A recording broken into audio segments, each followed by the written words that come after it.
Salut à tous et bienvenue au coachdeparis.com. Aujourd'hui, pourquoi il ne faut pas se vanter?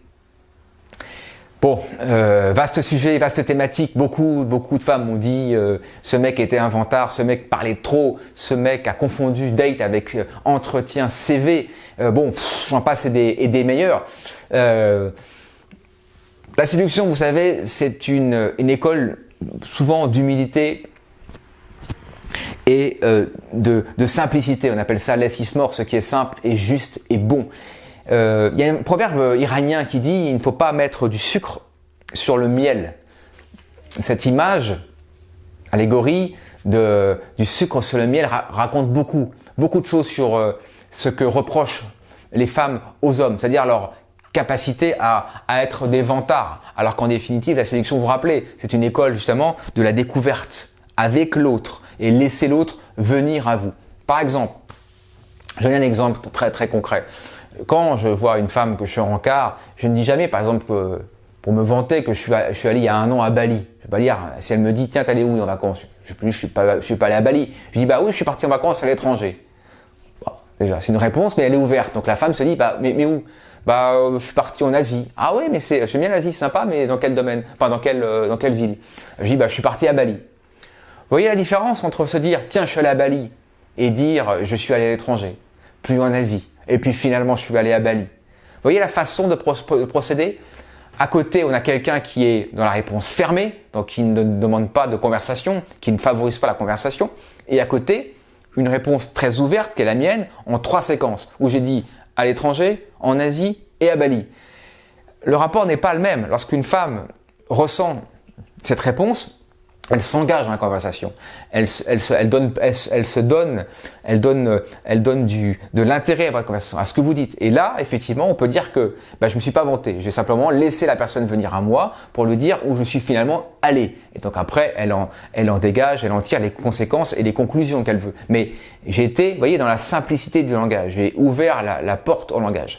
Par exemple, il y a des mecs qui disent parfois des choses extraordinaires. Un jour, ma copine me dit, mais un jour j'étais en date, il y a un mec qui dit oui, j'ai appris que Julia Roberts, que je connais un peu, était célibataire, peut-être que j'ai mes chances.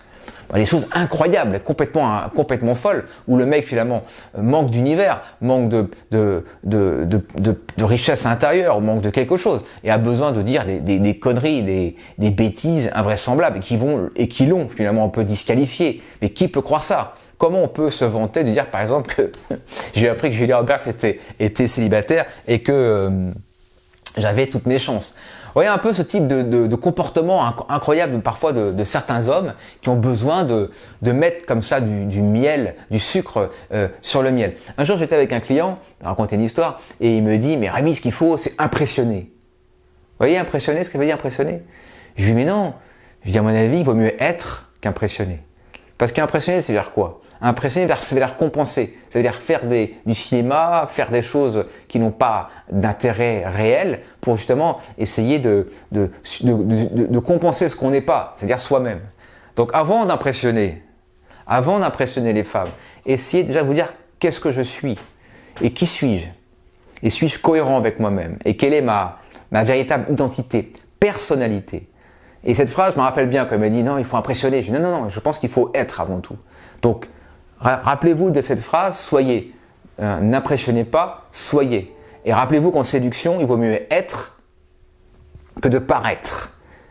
Après, ça n'empêche pas de prendre soin de soi, d'être parfois un peu dans l'exagération, dans l'humour. Tout ça, si c'est fait avec beaucoup de premier degré, c'est marrant. Mais attention, ne vous vantez pas, n'en rajoutez pas, n'en faites pas trop.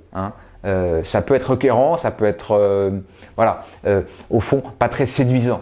Voilà, donc c'était quelques mots sur cette dimension de la vantardise. Ne vous vantez pas, apprenez à être simple, apprenez à être vous-même et donnez le meilleur de vous-même. Soyez l'avatar que vous êtes, mais optimisé dans sa meilleure version.